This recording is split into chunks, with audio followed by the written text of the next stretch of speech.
inatoka Naivasha itakuja mpaka Kisumu mpaka Malaba. Tunasema asante sana.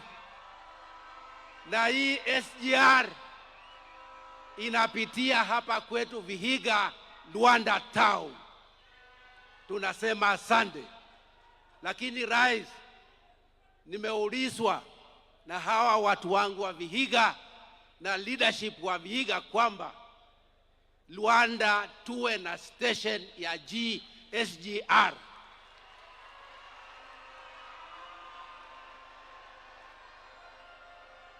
Kulingana na ratiba ama mpangilio ambao uko, tumeona kwamba hiyo mchoro inaonyesha kwamba hakuna SGR station Luanda. Kwa hivyo kwa niaba ya viongozi na watu wa Vihiga, tunaomba tuwe na SGR station hapo Luanda ambao itafungua mawasiliano ya Western Kenya kwa watu wote. Rais, nataka kutoa pia shukurani kwa sababu area hii ya Western Kenya tuko na labor courts. Huko Busia tuko na labor court, Bungoma tuko na labor court, na hapa Kakamega pia tuko na court of appeal ya courts. So kwa hivyo courts za kuhusiana na maneno ya labor matters ziko hapa. Ile ningependa kuuliza tu hapa Vihiga tukubaliwe tuwe na registry ya labor courts so that tukiwa na mzozo tuwe tunaweza kuwa nayo hapa.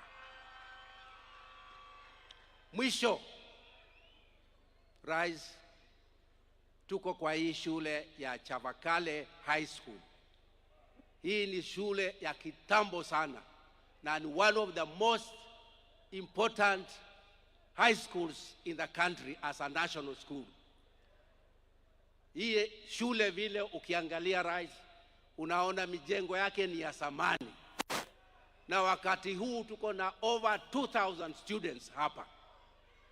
Kwa hivyo nimeuliza na viongozi wangu, uongozi wetu wa Vihiga na management ya college ya high school hii kwamba tuone vile mijengo ya shule hii inaweza imarishwa ikiwe mijengo ya kisasa na tuwe na gorofa. Kwa hivyo hiyo ndio yake Rais nitaomba kwa leo, kwa vile miradi tayari ni mingi, tunataka tumalize kabla hatujauliza zingine. So Chavakale High School kama inaweza patiwa some positive affirmative action, tutakubali. Sasa nataka kuchukua nafasi hii kwa introduce leaders ambao wako hapa, ambao wamekuja kuhudhuria sherehe ya leo. Nitaanza na ambao wako hapa. Tuko hapa na gavana wetu wa Kakamega, Fernandez.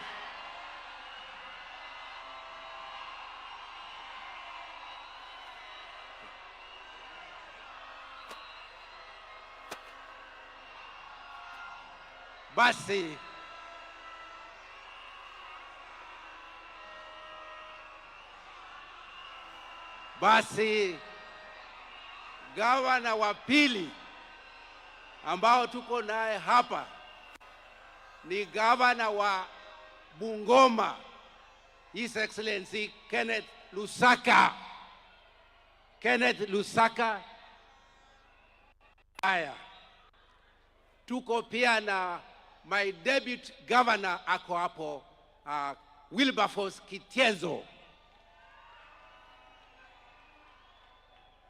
Na ningependa kama tuko na deputy governors wengine kutoka majimbo zingine wasimame waonekane. Basi tuko pia hapa na members of parliament wote wa Vihiga County wako hapa, na nataka kutoa shukurani kwa hawa. tumefanya kazi pamoja tukijitayarisha kwa siku ya leo. Kwa hivyo MPs wote wa Vihiga County, simameni muonekane.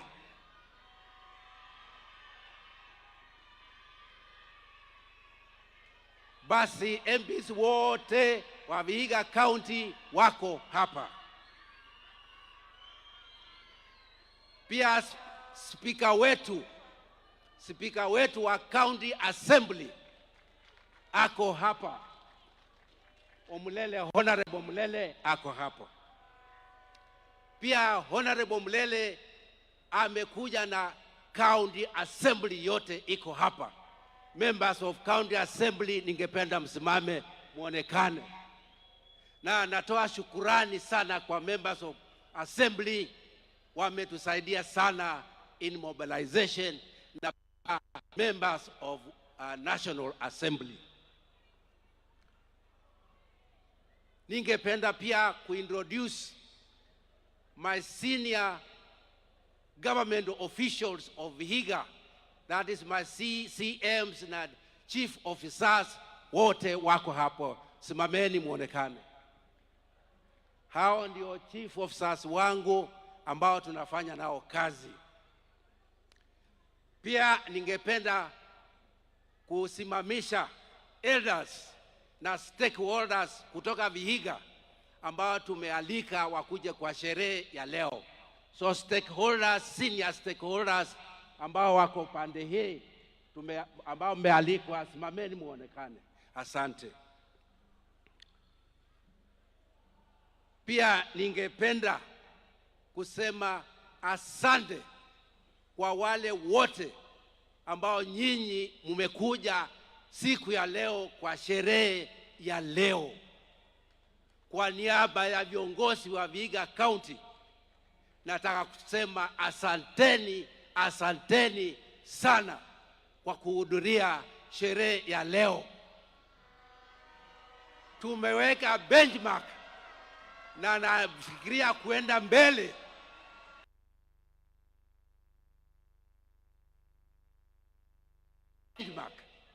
Kwa hayo mengi nasema asanteni sana. Mungu abariki Vihiga, Mungu abariki Kenya. Na kabla sijaondoka, kabla sijamaliza, nataka mnipatie museme Rais hoye! Rais hoye! Atuoli hoye! Kenya hoye! Asanteni sana na Mungu ambariki. Tumpongeze Governor Otichilo. Asante sana kwa hotuba na kutukaribisha hapa Vihiga County. Kwa sasa Mheshimiwa Rais, naomba nimkaribishe Brother Reverend Joel Chebii aje amkaribishe Secretary General wa KOTU. Tumpigie makofi tafadhali akija mwenyekiti wa KOTU Brother Reverend Chebii. Mheshimiwa Rais wa Jamhuri ya Kenya Dr. William Samoei Ruto, tunakushukuru sana kwa maana nafikiri hii ni mara ya 3 kuwa katika mkutano ya wafanyakazi. Inaonyesha moyo wako inaangalia walio wanyonge na wale wengine pia ambao wamefanikiwa. Na kabla sija sema kitu, alafu nikaribishe mwenyewe ambaye ni Secretary General of KOTU, maana President ni guest of honor katika mkutano huu. Na mimi nimeona nyinyi watu ya Vihiga na wale wafanyakazi ni watu wazuri sana, na mimi najua Mungu nyinyi sana. Hakuna mkutano mwingine umekuwa kama hii. Mungepigia Mungu makofi kwa sababu ya hiyo. Asante. Wacha nisimamishe wale Secretary Generals ya KOTU wote muone, wasimame. KOTU officials, simama mali ulipo. Your Excellency, unaweza ona nyuma, unaweza ona hawa. Watu hawa ni watu ambao tumefanya kazi pamoja na wewe. Na watu ya Vihiga, si mnampa makofi yetu sawa? Hamuna makofi nyinyi. Your Excellency yangu, nataka kusema hivi. Vile na Dr. Francis Atwoli, nilipokuja hapa, huyu gavana ya hapa aliniambia alikuwa na akupate, Mungu aongee na moyo wako, ili national event ikuje katika mahali hapa.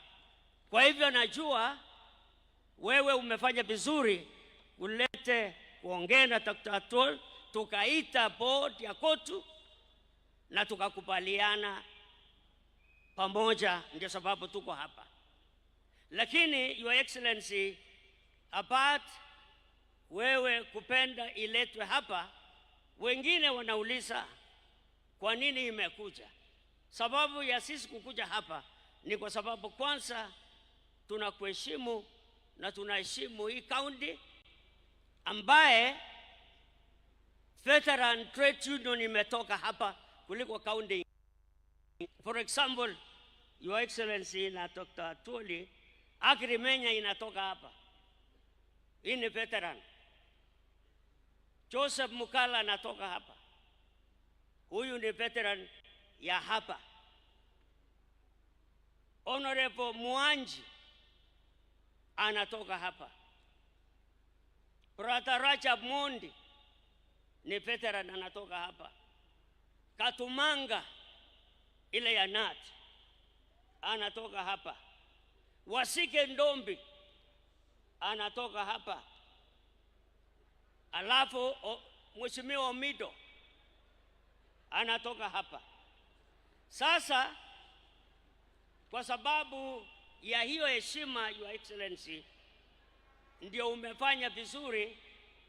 Mukala aliwacha hiyo kazi kuretire kwenda kwa serikali 2001. Ndivyo Dr. Francis Atwoli akachukua, vile vile anatoka sehemu hii. Kwa hiyo unaona watu 10 come from Western. Dr. Atwoli amefanya vizuri kwa kazi ile. Tumerutisha yeye na wafanyakazi wamerutisha.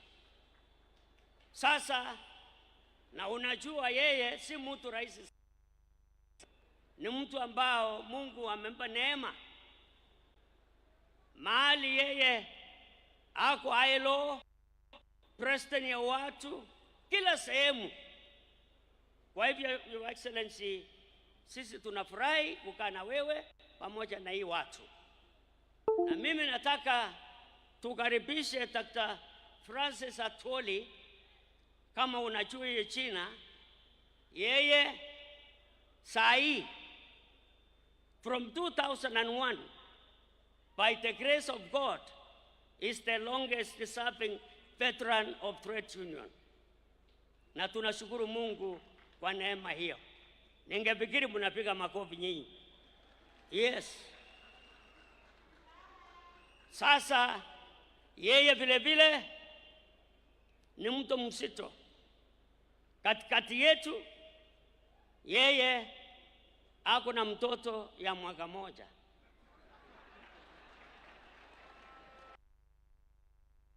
Yetu yeye ni ako na mama mdogo kuliko sisi.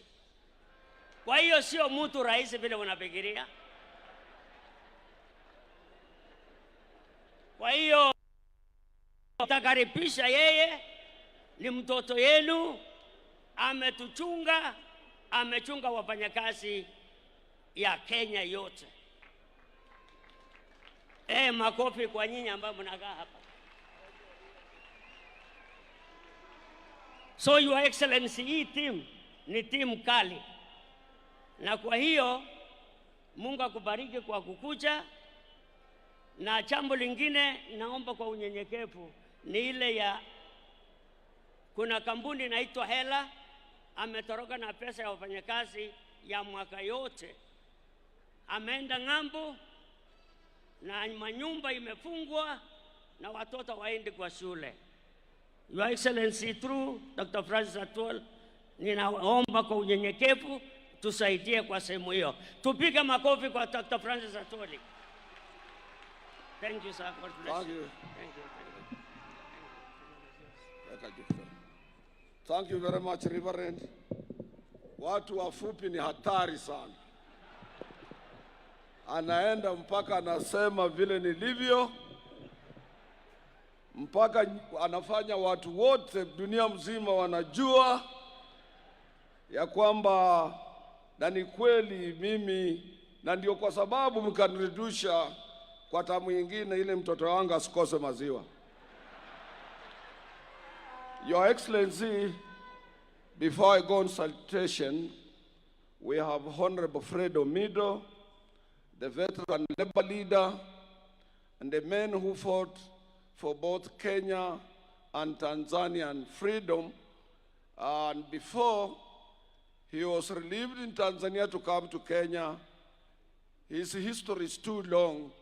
He had been proposed to be the first president of the Tanzanian people, or Tanzania as a country.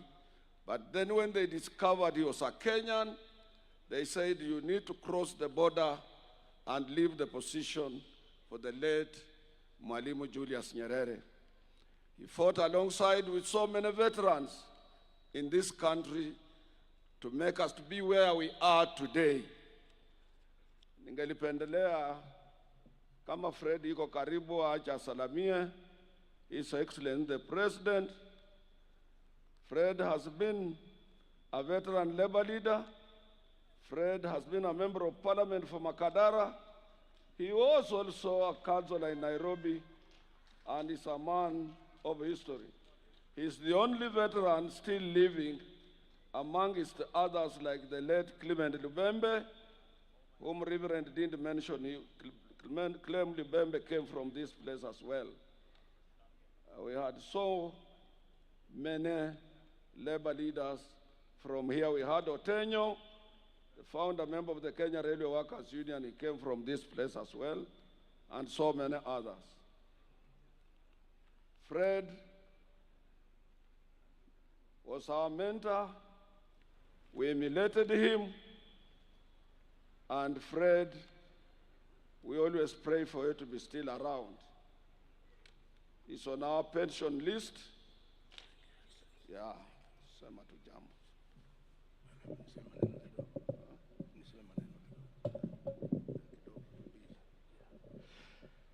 Your Excellency, zamani tulikuwa tukisema mtukufu rais, lakini wakasema mtukufu ni Mungu, kwa hiyo tunasema mheshimiwa rais.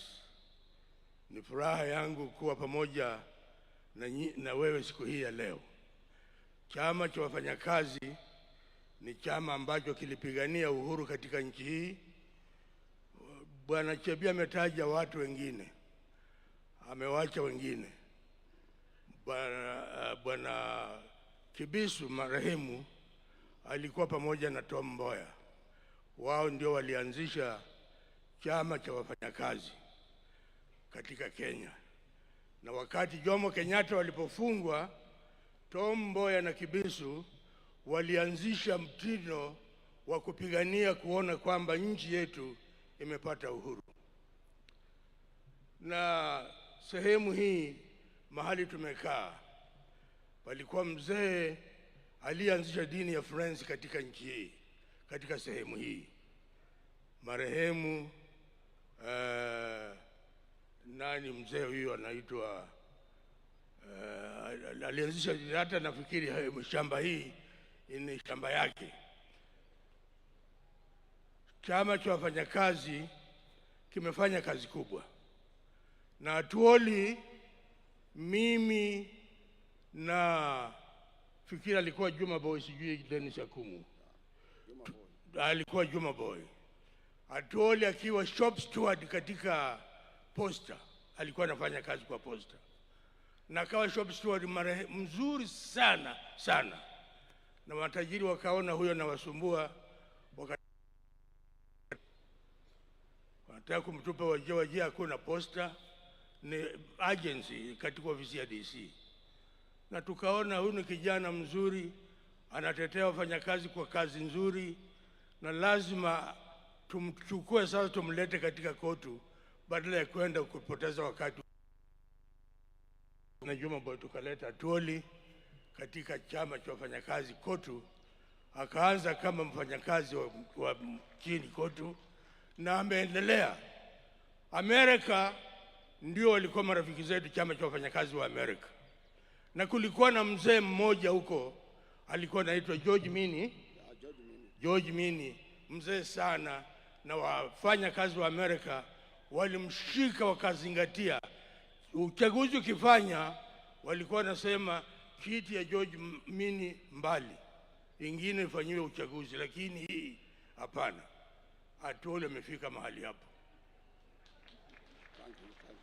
Yeye ndio George Mini wa Kenya, aendelee na kazi mpaka siku Mungu atakayosema umefika mwisho, na kuombea baraka uendelee na kazi hiyo siku zote. Niko 102 sasa, miaka yangu 102. Nashukuru sana. Mnaona Fred yuko 100 years and is still smart upstairs. Wengine wanasema sisi ni wazee sana. Your Excellency, I want to recognize some of very important people who have joined. Your Excellency, I recognize the Prime Cabinet Secretary, Honorable Dr. Musalia Mudavadi, the Governor of Vihiga, Honorable Wilbur Otichiro, all governors present, including my Kakamega governor, ambaye ameleta watu kutoka governor kutoka Kakamega. Thank you very much. Cabinet Secretary, Minister of Labor and Social Affairs Protection, Dr. Alfred Mutua.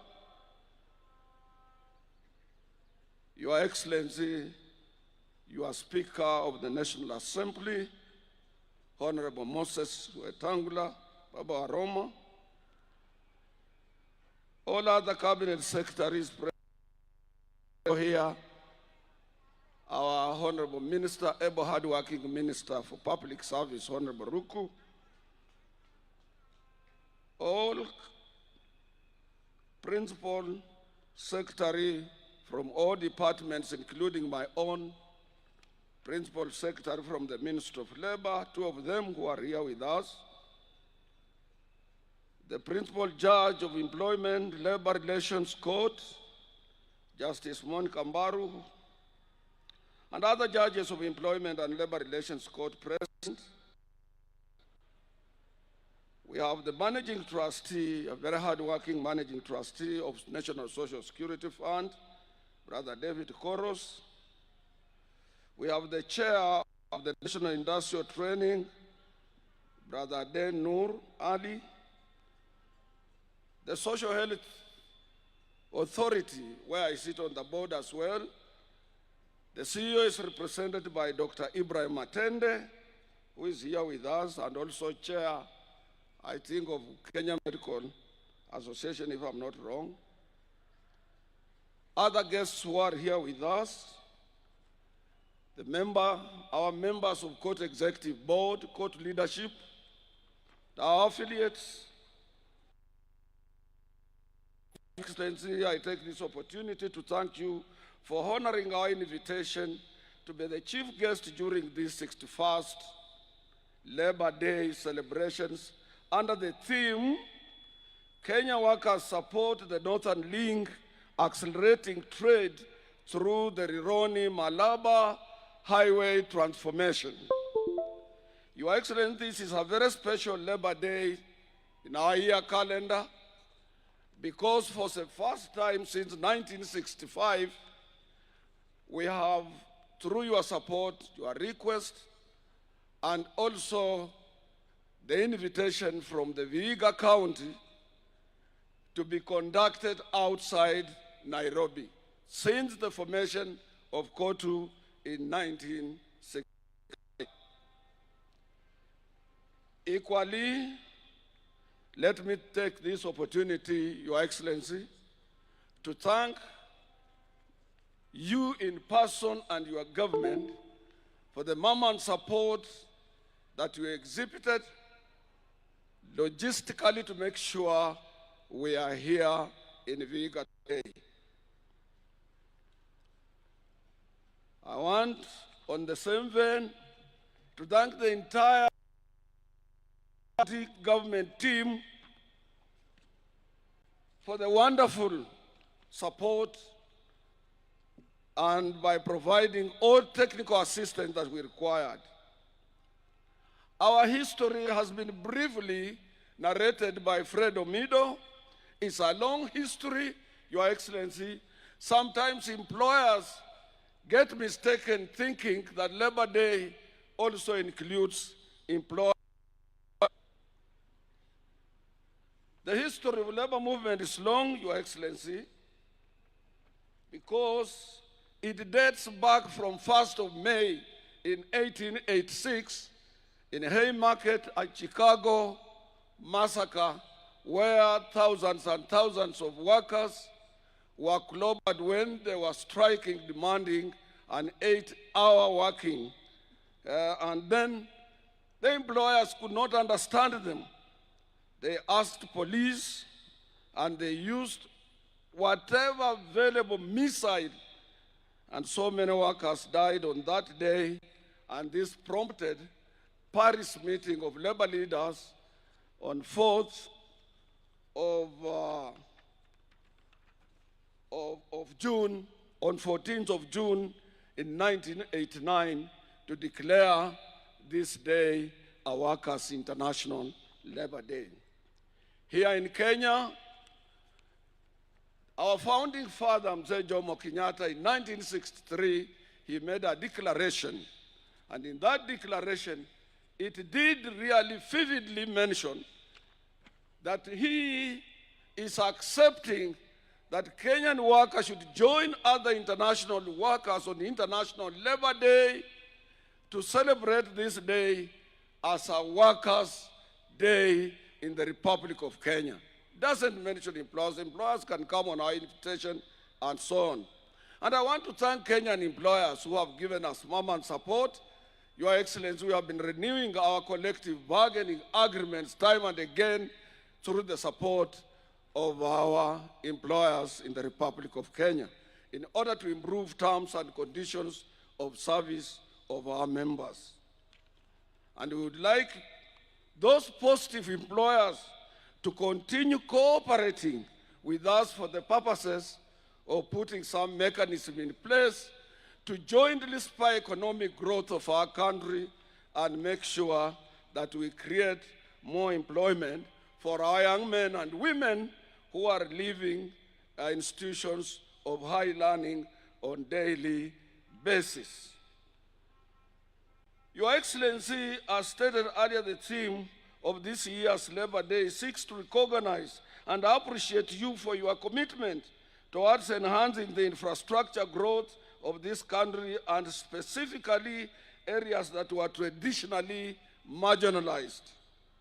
On behalf of Kenyan workers, allow me, Your Excellency, to thank you for your boldness. You are a bold president. You are very bold to have come up with projects that most of the presidents shied away from. One, Your Excellency, is affordable housing, which has changed the face of the Republic of Kenya. You go everywhere, you land in Kisumu, it's unimaginable. The other one is the one that you have embarked on to make sure that from Rironi up to Malaba, and as you have been requested, it will be so good also to have a radio station at Luanda, and we support that. That will be a wonderful project on the SGR side and on the new express highway that you are now working on from Rironi to Malaba. Your Excellency, lastly, we ask you, you know you are in the process of coming up with National Economic and Social Council, and on this council, workers used to be represented. When finally it is in place, let court be represented. Your Excellency, as it has been stated, we recently, and I want to thank your Minister for Labor and the entire Labor Ministry fraternity. They did a commendable job during our recently concluded court elections, which your government allowed court as a free and independent workers' labor movement to regulate itself under the supervisory mechanism provided for by your Minister of Labor. And it was so wonderful that we concluded elections without any problems at all and or any interference. Your Excellency, even as we celebrate this year's Labor Day, I am compelled to humbly remind you that the Minister of Labor is here to ratify ILO Convention 189 and 190. This is even after Your Excellency assured Kenyan workers last year during the Labor Day celebrations that the ratifications would take place soon after last year's Labor Day. Your Excellency, I, on behalf of millions of domestic workers, urge you to ensure that the ratification of these two critical conventions that have since been ratified by other countries are equally ratified by our country, by our nation.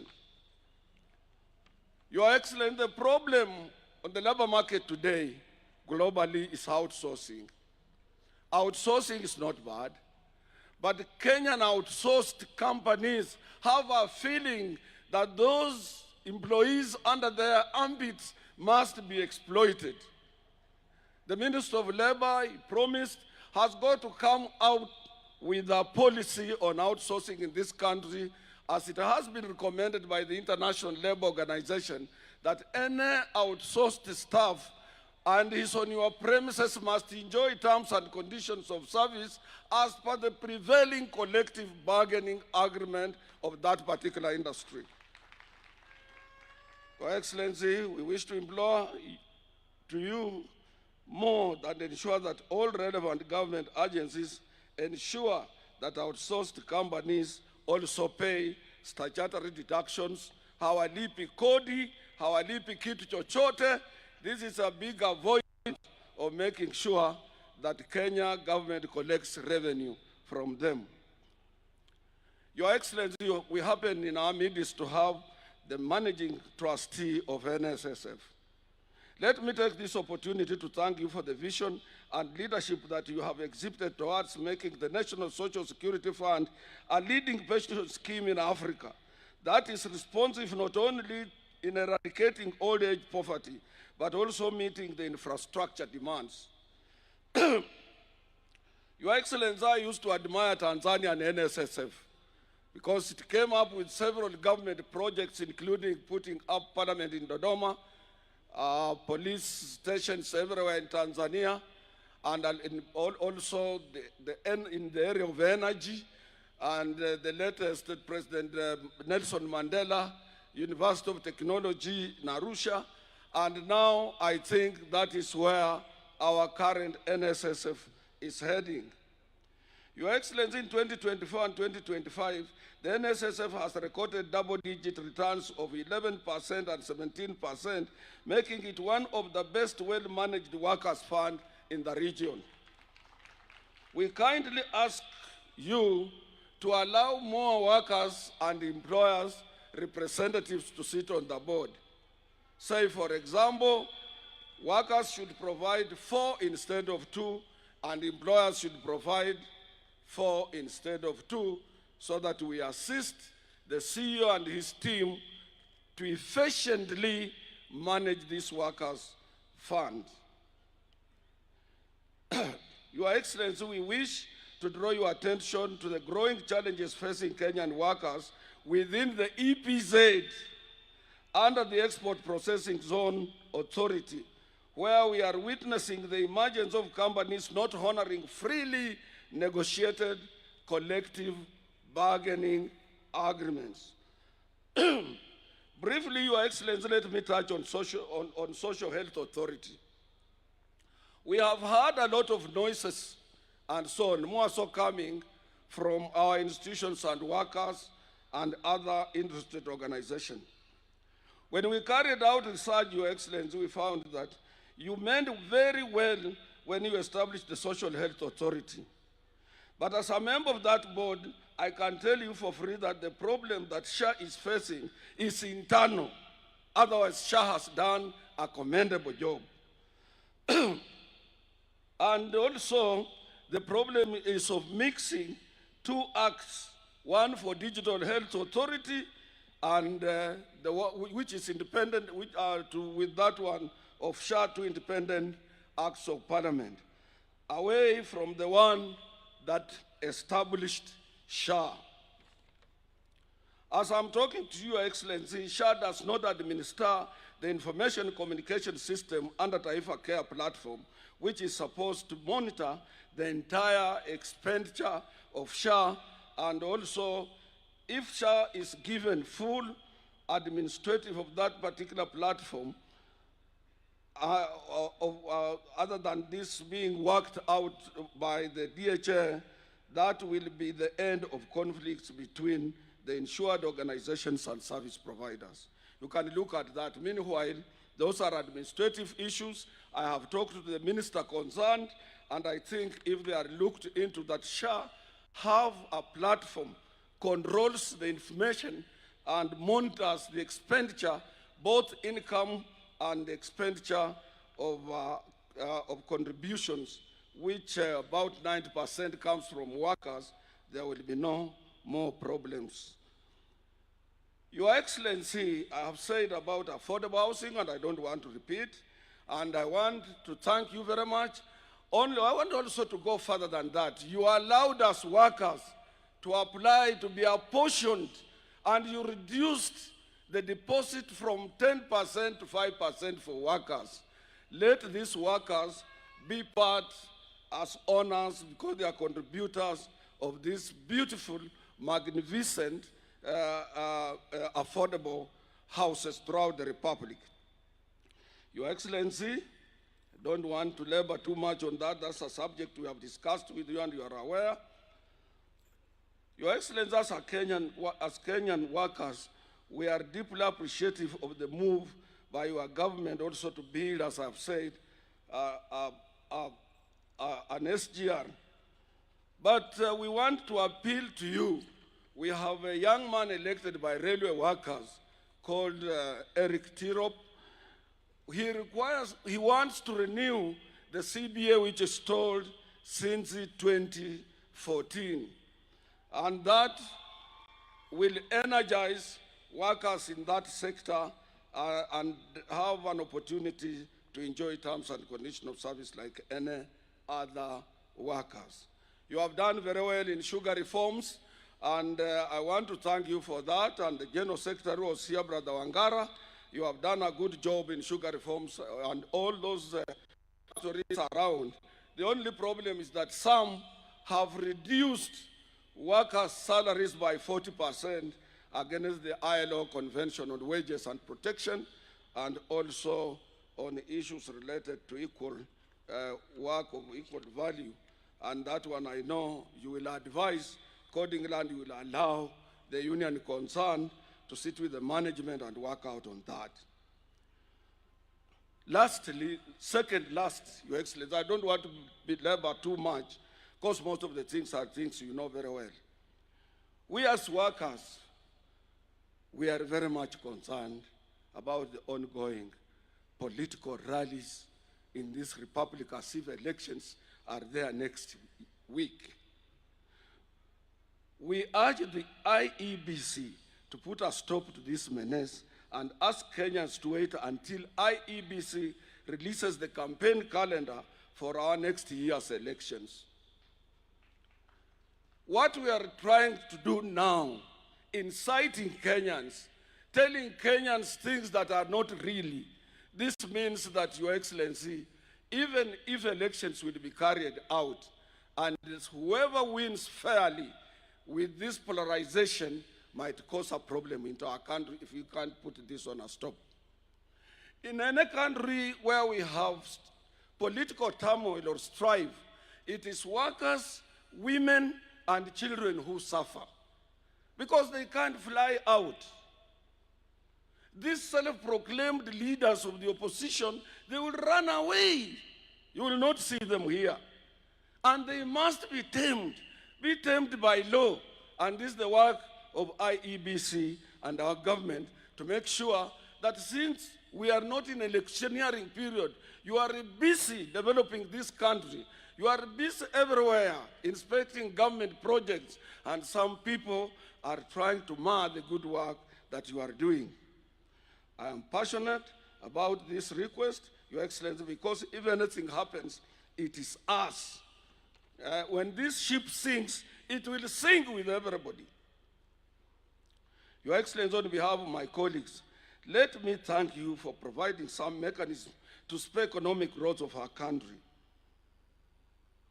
Kenyans did not believe that you can stabilize our economy with signs of construction work across the country that we have witnessed and improvement in infrastructure and what we are seeing.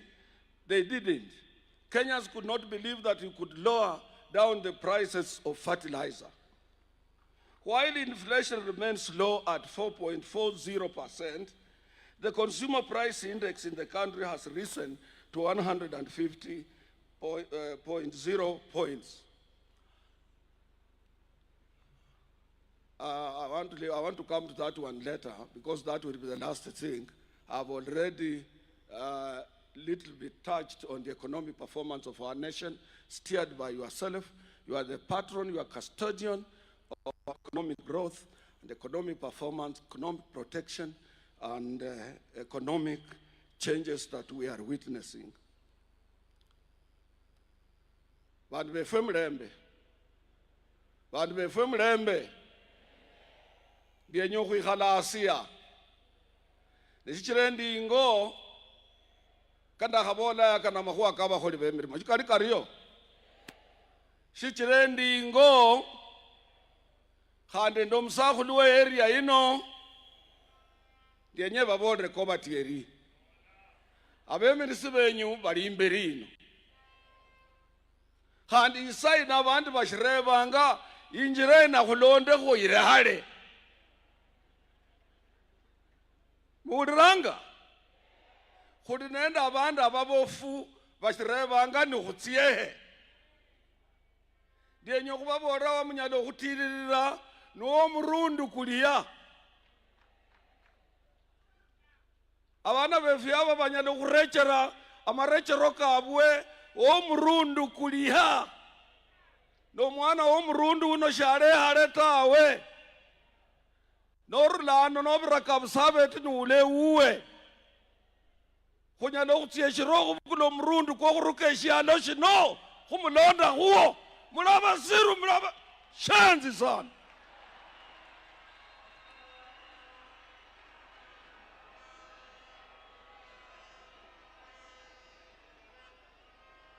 Serikali hiye khulimona mawaziri kane ama permanent secretary zaidi ya 10 abakongo be parastatal bossi bali mu serikali hiyo abandu bali nende sauti khuli mu serikali hiyo fwensi khuli nende power mu serikali hiyo abakhwe benyu barebanga power fwe khuli nende power.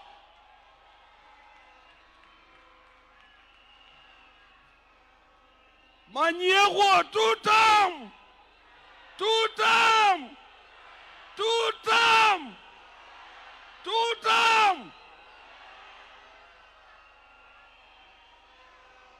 omulu yabola eshomikani winyala ni sheshishyo eshefunjie shino. Your Excellency, I have finished. I want now kindly to invite the minister. And as I had painted out the picture that the economy has done very well, I know you have something for us this year and next year. And these workers, all of them who went through here, they were indicating to you that this region and workers' constituency in the Republic of Country are two-term. May God bless you, Your Excellency.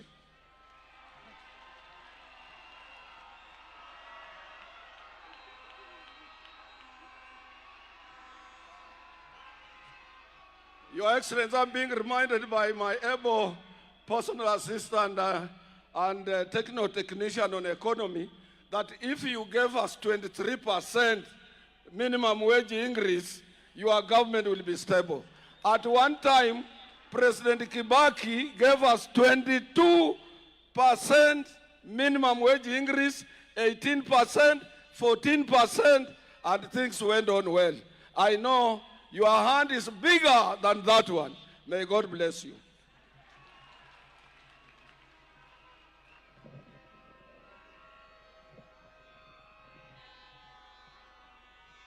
Thank you,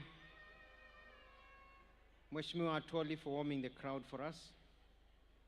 Mheshimiwa Rais, ningependa kutambua wale wote walio hapa, na kwa niaba ya Mheshimiwa Musalia Mudavadi PCS nitambue viongozi wa serikali walio hapa kabla ya hotuba, ndio wananchi wajue ya kwamba serikali imejaajaa hapa kwa wingi.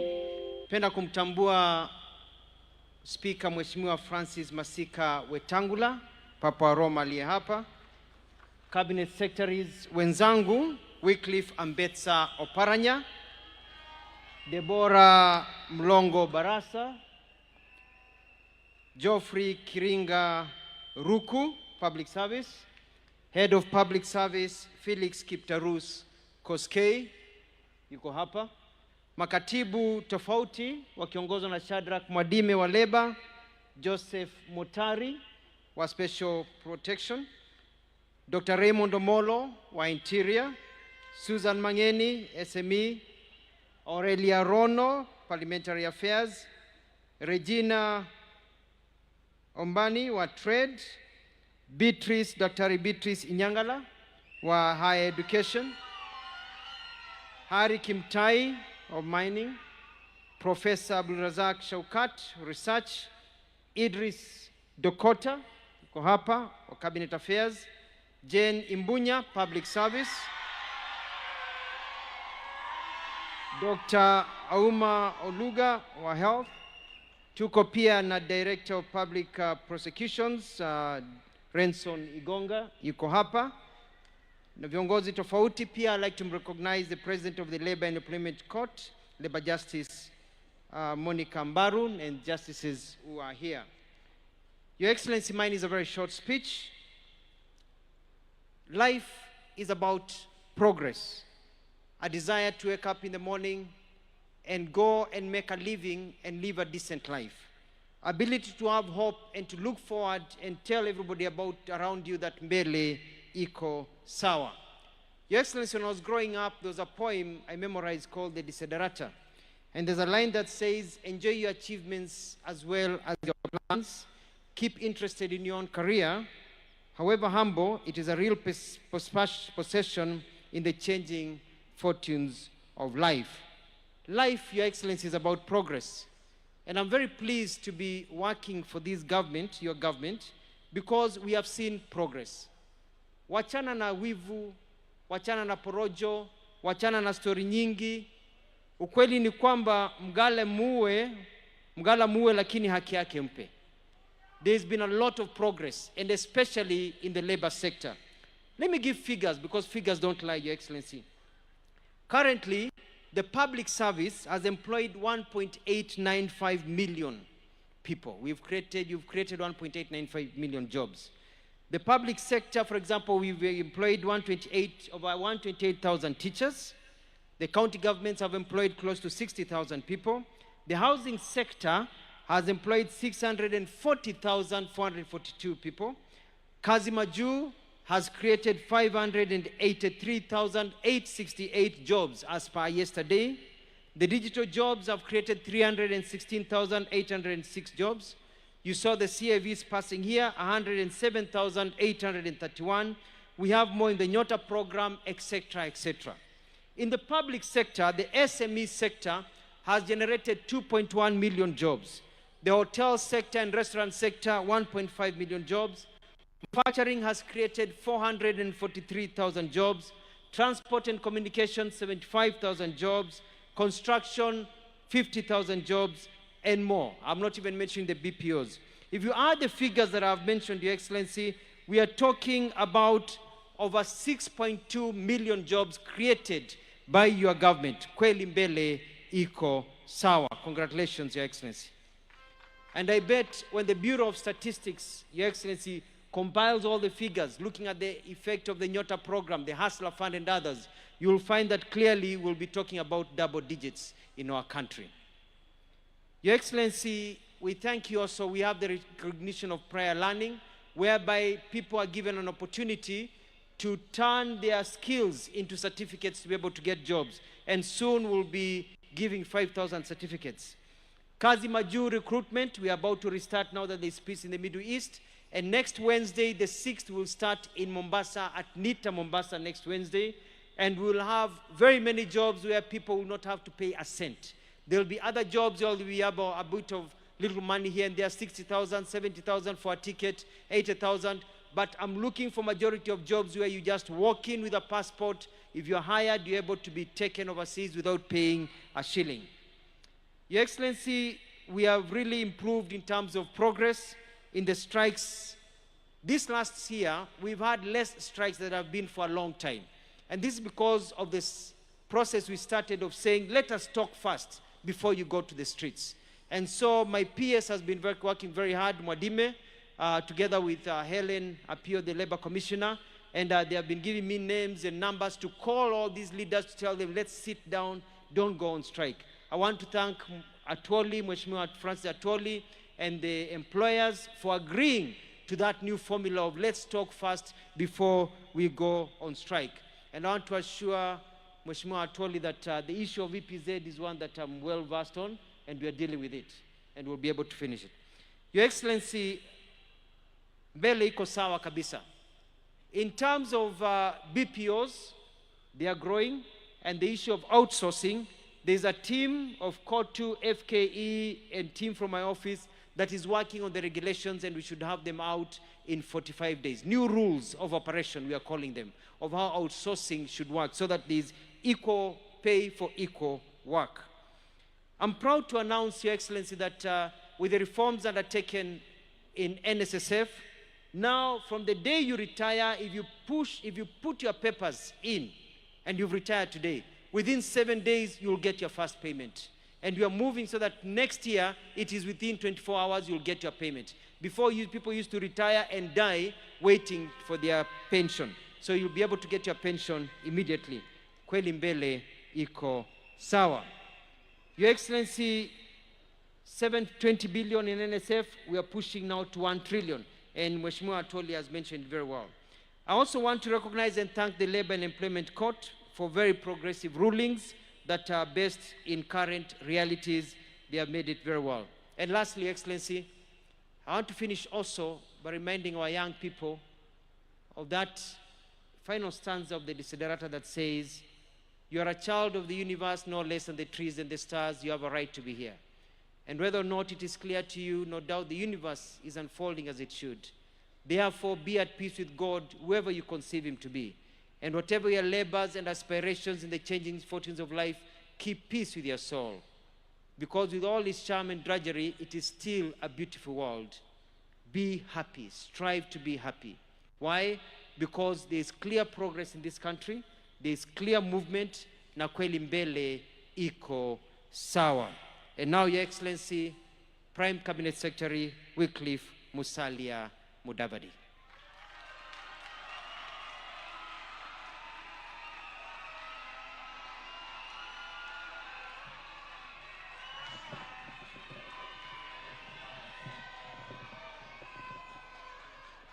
Wakenya hoye!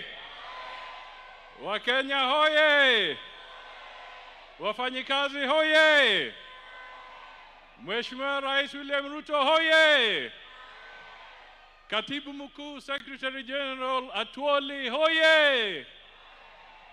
Wakenya wote ambao wako hapa hoye! Asanteni sana. Mheshimiwa Rais wa Jamhuri ya Kenya, kabla sijasema lolote, nimekuomba hapo kwa sababu tuko na viongozi wengi sana na hatukutaka ionekane tu ni kama namba ambayo iko hapa. Kwa hivyo kupitia kwa ruhusa yako nataka nitambue kwanza ndugu yangu Wycliffe Oparanya aje mbele asalamie kwa dakika moja.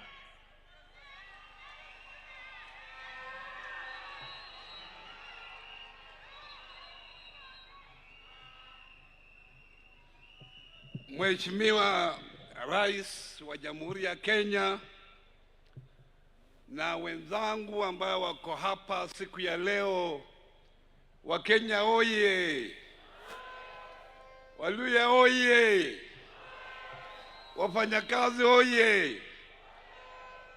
Kwanza nikiwa mmojawapo wa viongozi wa hapa, nataka nikukaribishe hapa magharibi mwa Kenya. Na wewe wakati umefika hapa, wewe mwenyewe umejionea. Unakumbuka siku moja uniambia ya kwamba ukiangalia unaona wale watu wengine wana impress wewe sana, lakini watu wetu wako polepole.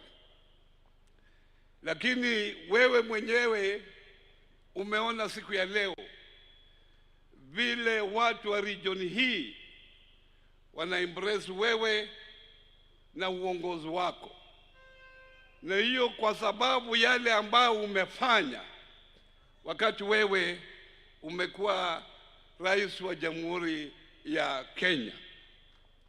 Mimi kama mmojawapo wa waziri wako, na umetupa kazi ya kufanya, umeona ya kwamba wewe vile ripoti imetoka, economic report ile imetolewa wiki hii, imeonyesha vile uchumi wa Kenya unaendelea kukua kwa haraka sana, hata kuliko majirani wetu.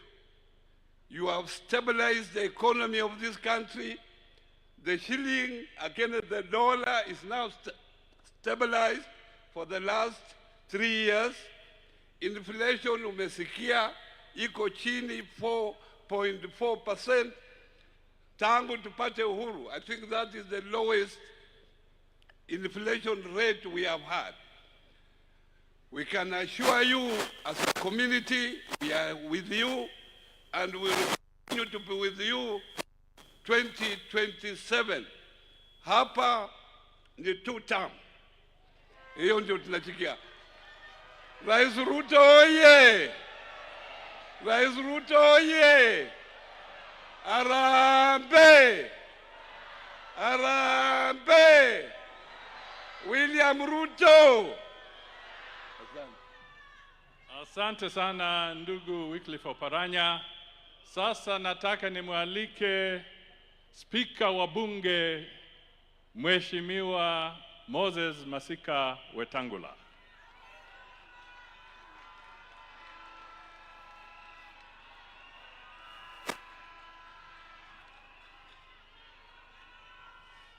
Mheshimiwa Rais wa Jamhuri ya Kenya, Katibu Mkuu wa wafanyakazi wa Kenya,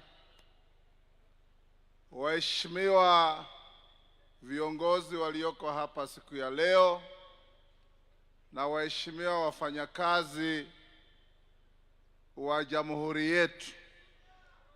Kwanza kabisa, wacha nichukue nafasi ni watambue wabunge wetu ambao wamekuja kujumuika na wafanyakazi wetu. Na waomba wabunge wetu msimame ili niweze kuwatambua. Tuko na mheshimiwa mwenyeji wa hapa Clement Lawyer. Tuko na Mheshimiwa Kivai Kagezi wa Vihiga. Tuko na Mheshimiwa Emmanuel Wangwe wa Navaholo. Tuko na Mheshimiwa Bernard Shinali wa Ikolomani. Tuko na Mheshimiwa Dick Maungu wa Luanda. Tuko na Mama Beatrice Adagala wa Vihiga. Tuko na Mheshimiwa James Onyango Koyo wa Muhoroni. Tuko na Mheshimiwa Charles Gumini Kimose wa Hamisi. Tuko na Mama Koni wa Kwabubi, nominated senator. Kuna mbunge yote nimesahau? Tuko na Mheshimiwa George Aladwa, mbunge wetu Nairobi wa Makadara. Mheshimiwa Rais, leo ni siku ya wafanyakazi, siku ambayo inaheshimika duniani na kusherekewa kila mahali, an international day for the workers of the world, siku ambayo kila jamii duniani, mataifa makubwa ya kadri na madogo, yanasimama pamoja kutambua umuhimu wa wafanyakazi na umuhimu wa kufanya kazi. Tumekuja hapa leo katika region yetu hii kwa mara ya kwanza, vile mmeambiwa, kusherekea hii siku.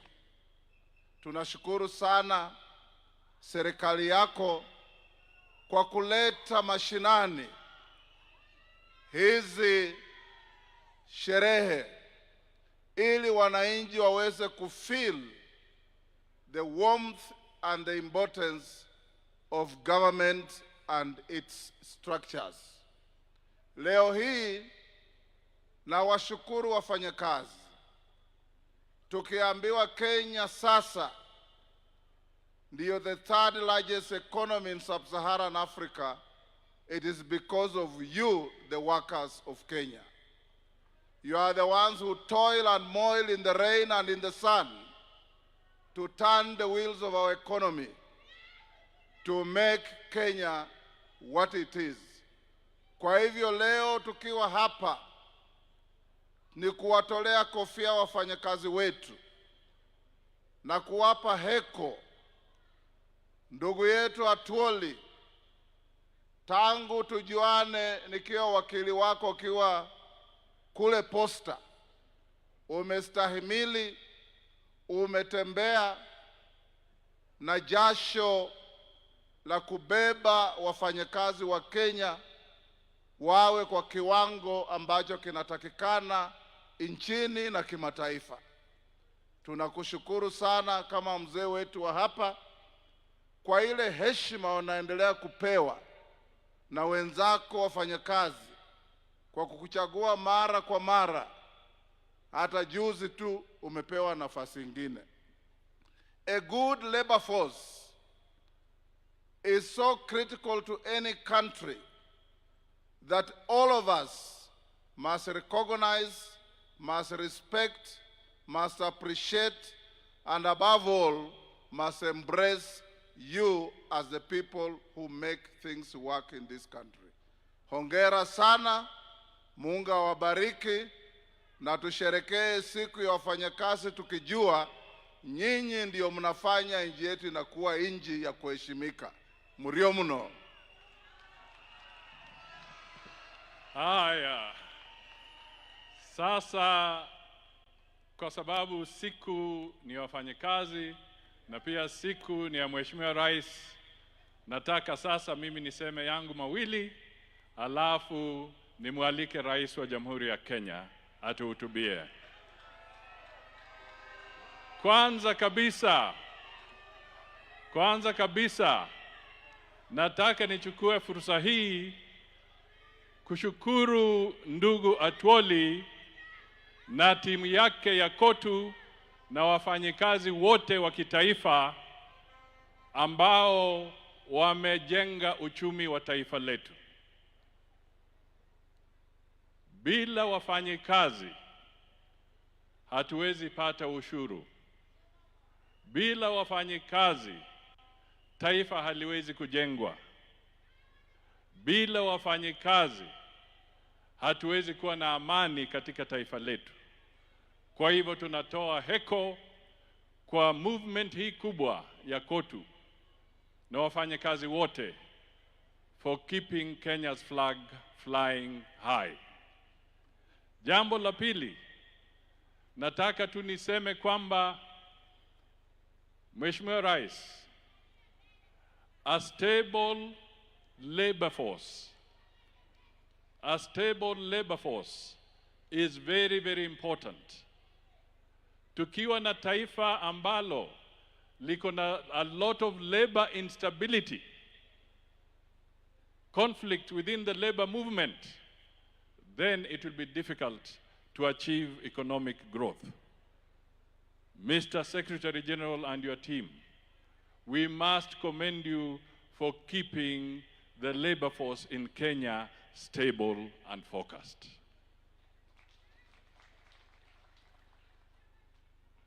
Jambo langu la tatu, Mheshimiwa Rais, ni kusema tu kwa sababu pia wewe umesukuma sana agenda ya Wakenya kuajiriwa katika mataifa mbalimbali.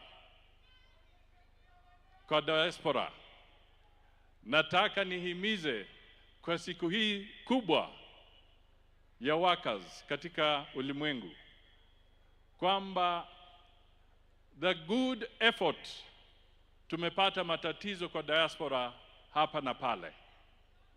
Ningependa kuchukua fursa hii kuomba vijana, wakati mnataka kwenda nje kutafuta kazi katika mataifa tofauti, kupitia kwa Wizara ya Labor, National Employment Agency, na kupitia kwa Diaspora Department, na tena tuta collaborate na KOTU.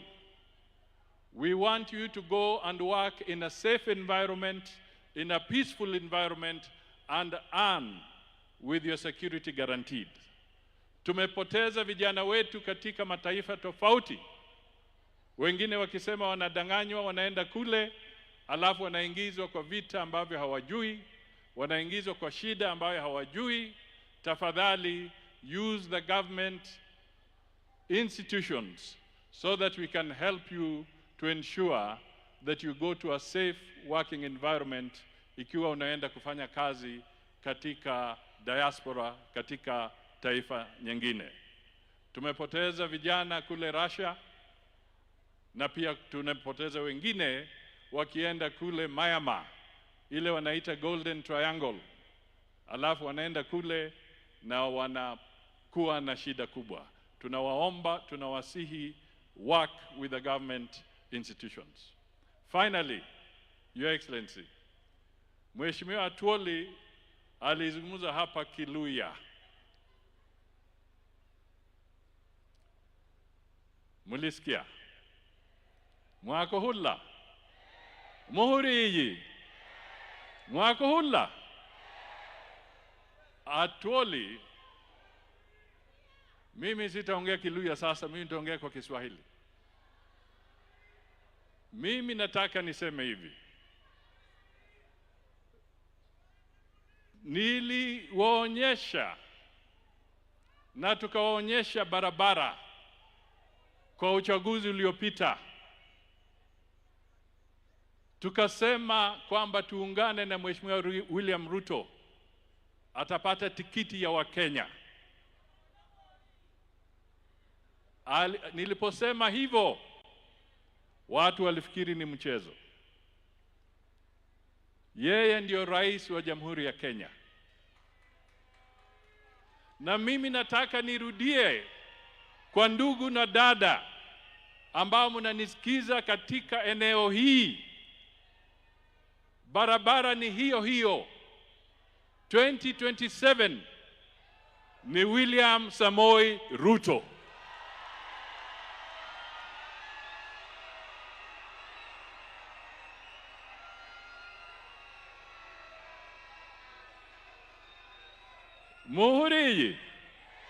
Muhuriyi. Yani nimborok mulusha.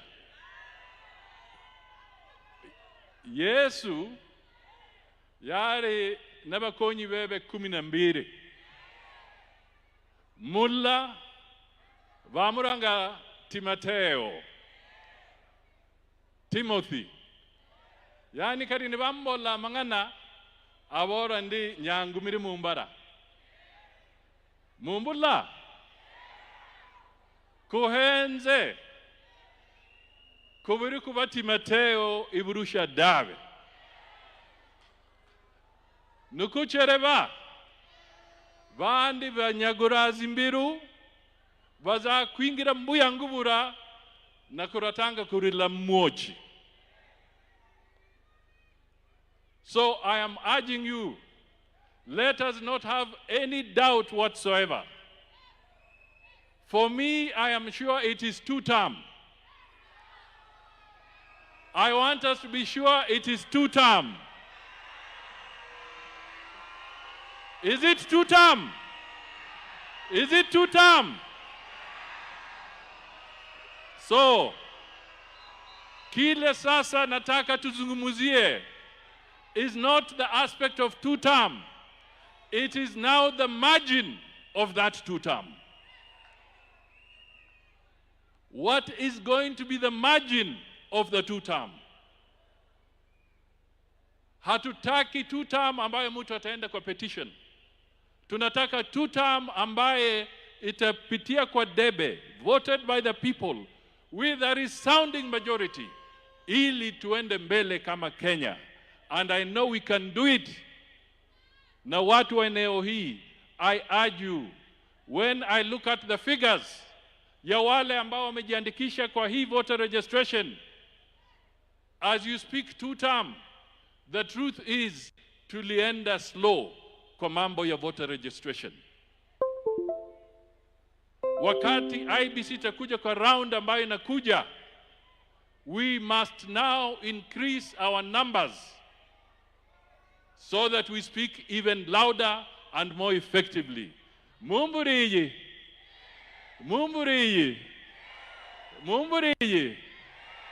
Kuwe tayari?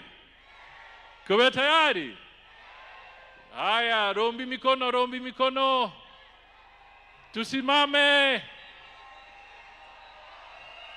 Haya, muko tayari tumkaribishe Mheshimiwa Rais? Harambee! Asanteni sana Mheshimiwa Rais.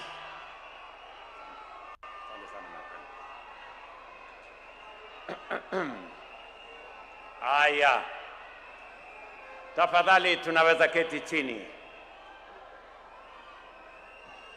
Ndugu wananchi wa Kenya wenzangu, watu wa Vihiga, mjambo. Vihiga mulembe, Vihiga muli moyo, muli baramu. Wa Kenya hoye, Labor Day hoye. Fellow workers, distinguished guests, ladies and gentlemen, we gather here today at the Japagali Boys High School, Vihiga County, with a deep sense of gratitude and to honor the men and women who keep the engine of our economy in motion. The people without whose sacrifice, sweat, and toil our nation would grind to a halt. We are here to celebrate the hands that mold our economy, the engineers that keep innovating, and the resilient spirit that dares to imagine a transformed and better Kenya every day. These are our hard-working, diligent, and ever hopeful workforce. We are here to pay tribute to their resilience, to their discipline, their resourcefulness, and their indomitable belief in Kenya's transformation. To every worker across Kenya, I say today with profound appreciation that your effort is the foundation of our progress. Your well-being is the true measure of the state of our nation, and your dignity is a reflection of who we are and who we aspire to be as a people.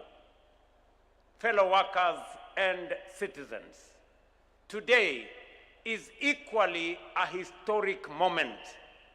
For the first time in the 60 years of celebrating Labor Day in independent Kenya, this national celebration are being held outside the capital city of Nairobi for the first time. And not just outside the city of Nairobi, it is being held in this great county of Vihiga County. This is a significant and transformative step, a reflection of our commitment to reach, recognize, and directly involve workers across the country, including those in our rural economies whose contribution is no less vital to our nation's progress. As we do this in Nairobi, yes, we can do it in Vihiga. To the great people of Vihiga County, I extend my deepest gratitude for the warmth of your welcome and the generosity of your hospitality.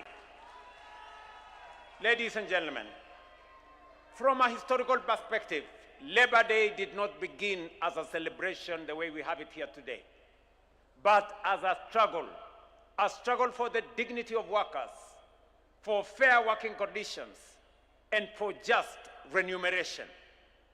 That struggle, born in the 19th century at the height of the Industrial Revolution, remains as relevant today as it was then.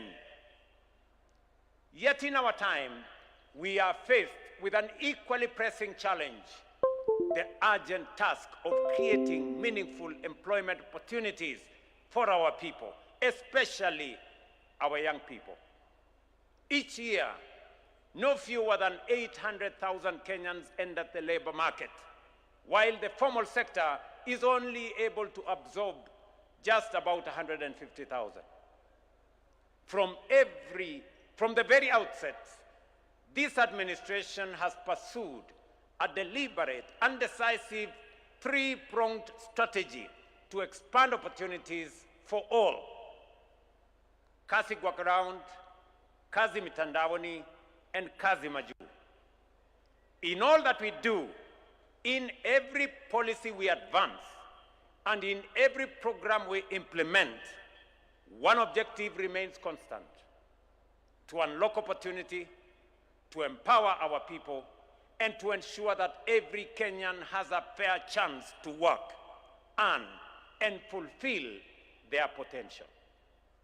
Through targeted support for micro, small, and medium enterprises, the affordable housing program, the expansion of the digital economy, strategic investments in agriculture and value addition, strengthened education and skills training, the facilitation of overseas employment, and sustained infrastructure development, we are systematically laying the foundation for job creation and inclusive growth.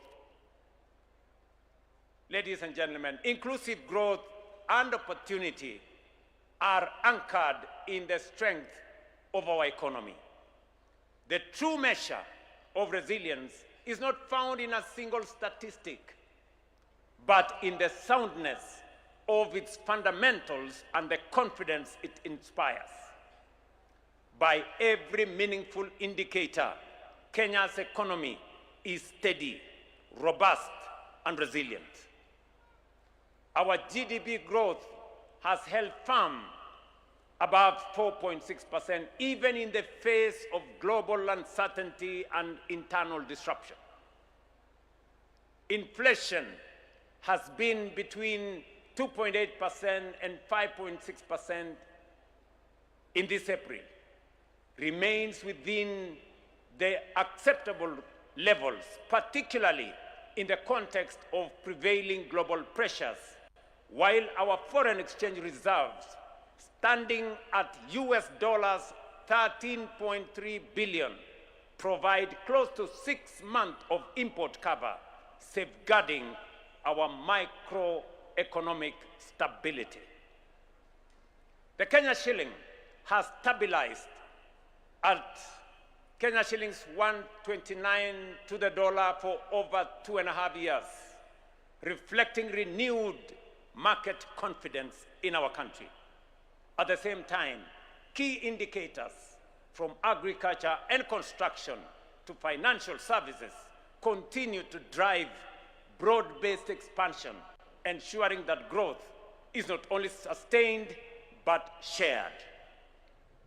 Sustained inflows from diaspora remittances, alongside continued investor confidence, further affirm that Kenya remains a trusted, competitive, and forward-looking destination. But most importantly, this resilience is being felt where it matters most, in the lives of our people.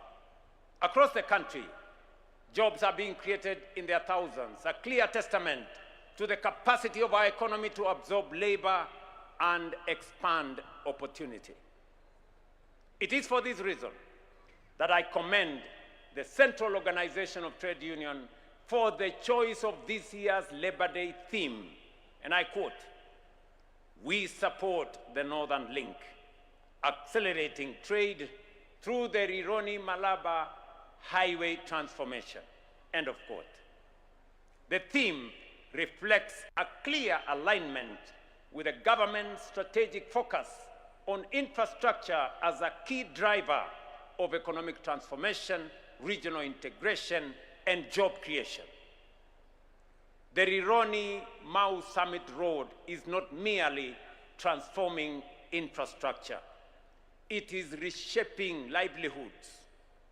As a vital corridor, it strengthens regional connectivity, streamlines the movements of goods and people, and unlocks new economic opportunities across our nation. Western Kenya is a major beneficiary of this road expansion. The traffic nightmare that has long confronted those traveling to this region during peak periods will soon be a thing of the past, replaced by smoother, faster, and more reliable connectivity.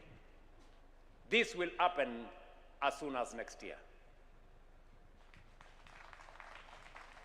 Along the route, this road is unlocking employment for contractors, suppliers, and communities, while opening doors for trade, tourism, and investment. At least 10,000 new jobs will be created through this project alone. Additionally, we recently launched the extension of the standard gauge railway from Naivasha to Kisumu, and finally to Malaba, a 262 corridor that will connect the industrial hub of Nairobi to the rich agricultural heartlands of Western Rift Valley region, including Narok, Kericho, Nyamira, Kisumu, Vihiga, and Busia. We have also broken ground, as you all know, on the 107-kilometer Kisumu-Malaba section of the SGR, completing nearly 1,000 kilometers rail corridor from Mombasa to Malaba and establishing a critical link to the Malaba-Kampala line.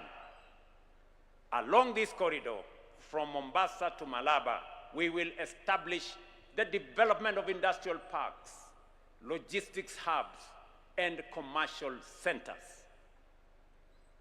And let me speak while I am here in Vihiga, that your request that we have a modern transport station here in Vihiga, right here in Luanda, is already in the construction stage, and we have the plan for it. We are going to commit 250 million to do a modern railway station in Luanda, and we are going to add a transport logistics hub right there in Luanda. We will do the same in Nyamira, as I announced, because this railway is not just a transport corridor.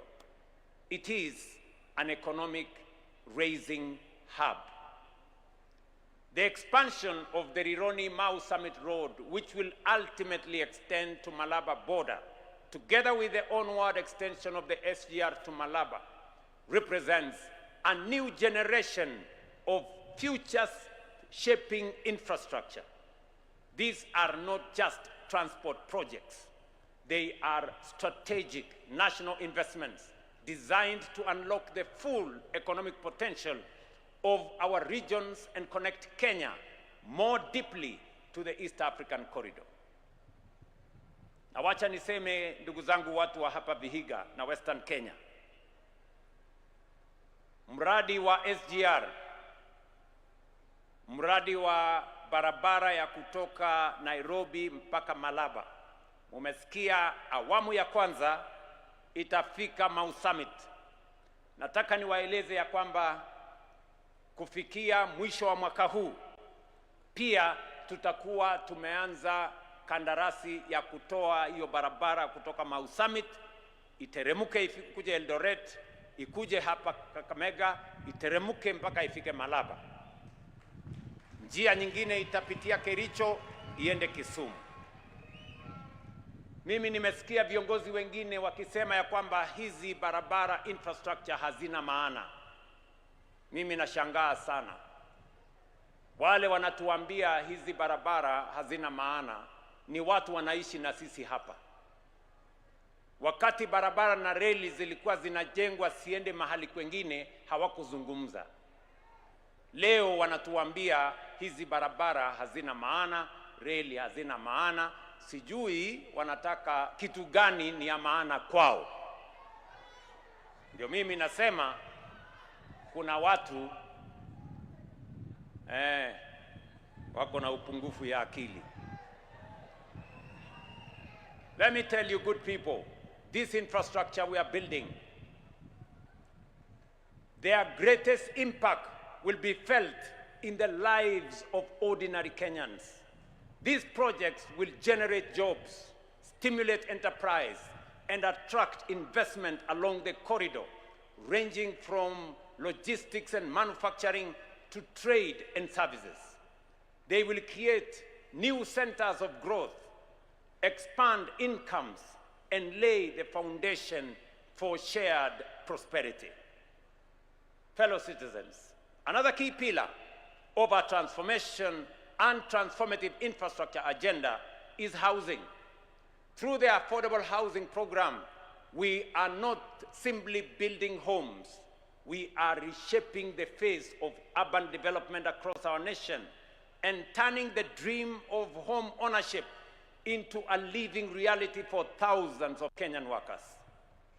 Today, more than 273,000 affordable housing units are under construction across the country, and over 9,000 have already been completed, and we are handing over to deserving families.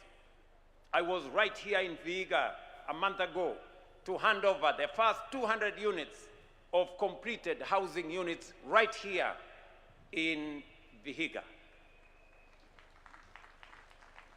Let me repeat, here in Vihiga County, for example, 6 affordable housing projects are underway, some of them being procured.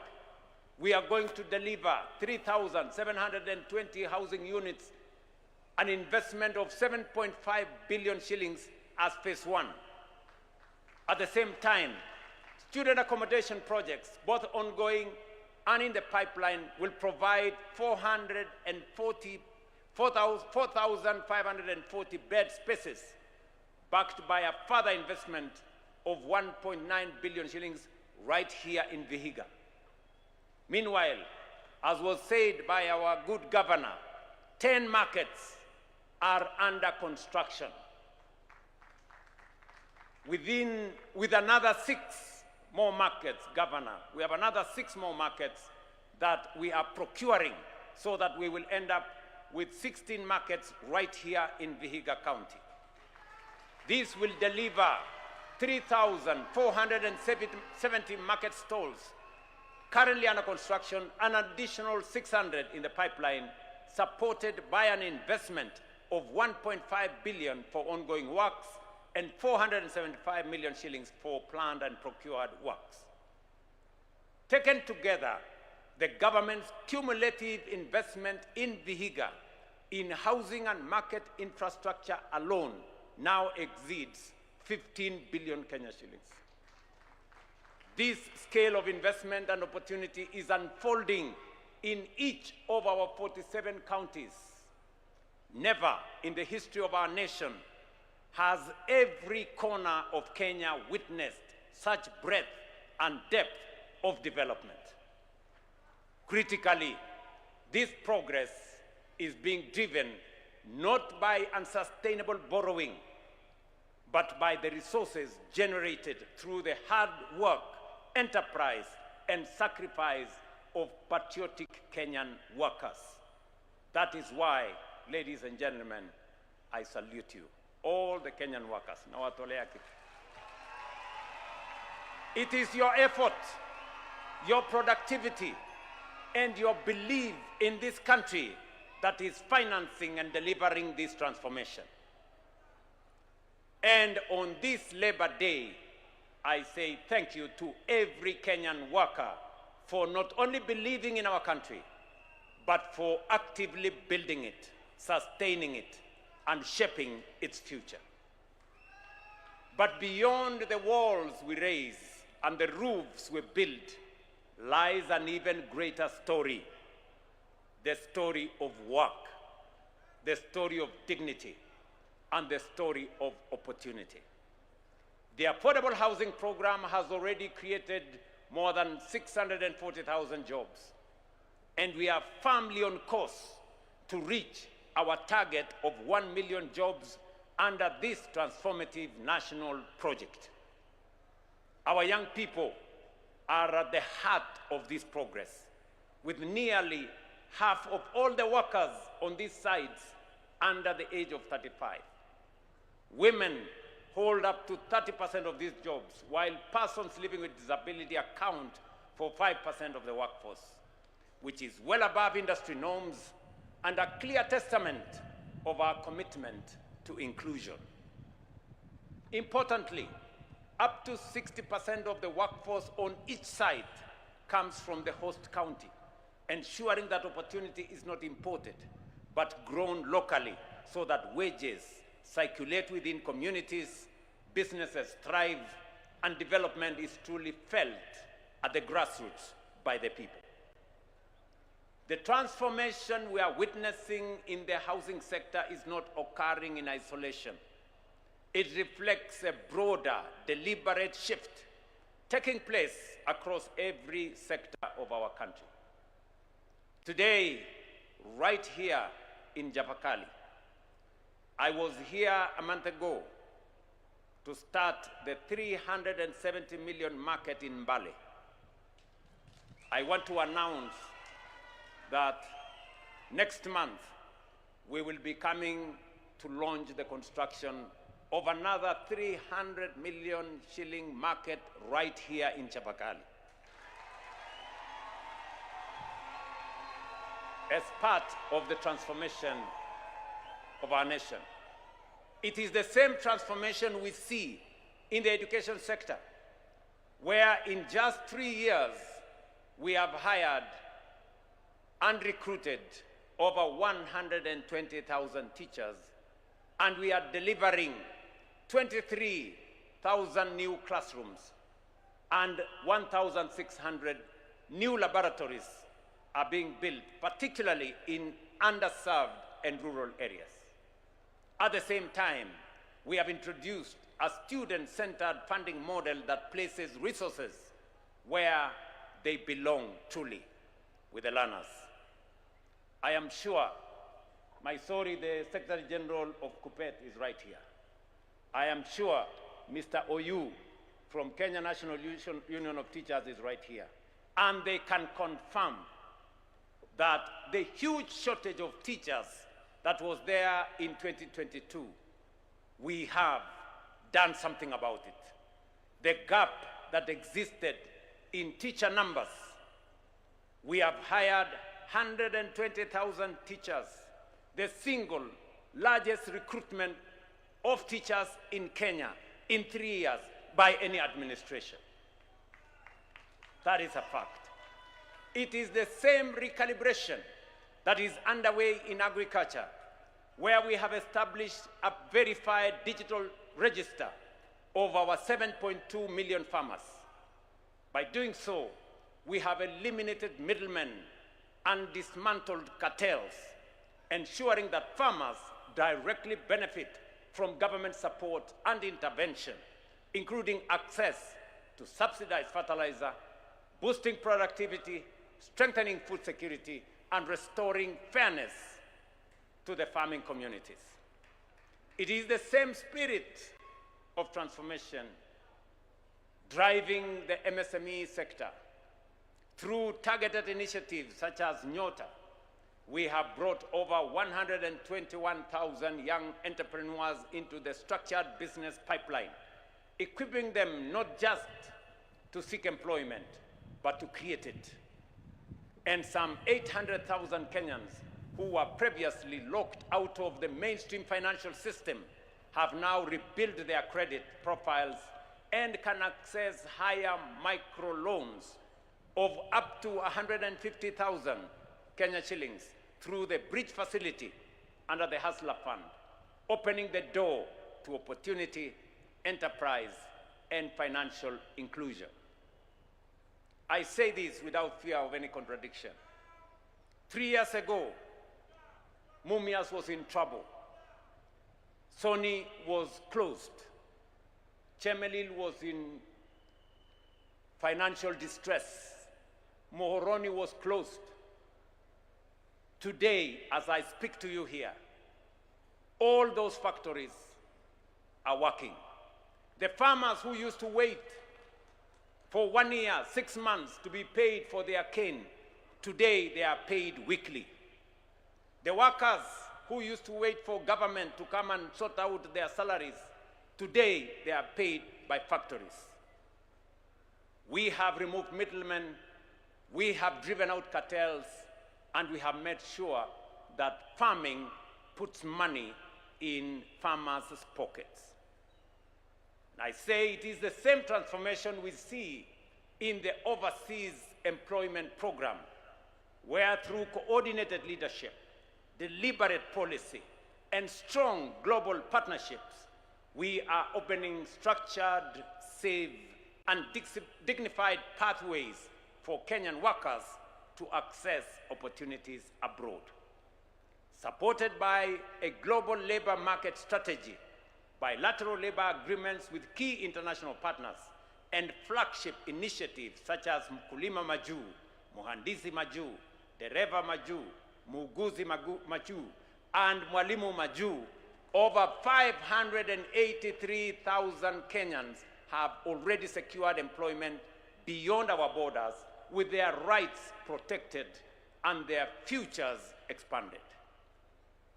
It is the same expansion we are witnessing in the health sector, where through bold and decisive action, we have expanded health insurance coverage from as few as 8 million Kenyans just 3 years ago on the NHIF platform to nearly 30.8 million today under the Social Health Authority, bringing close to 65% of our population into the safety of care, compared just 16% under the defunct National Hospital Insurance Fund. This is not marginal improvements. It is a fundamental shift, one that is restoring dignity in times of illness, extending protection to millions of families, and accelerating our journey towards truly universal health coverage. That is why I have absolute confidence in the state of our nation and its trajectory. Let me commend the Kenyan National Union of Teachers. Let me commend KUPPET and all the other stakeholders for sitting down with the Ministry of Health and ironing out the differences that were there.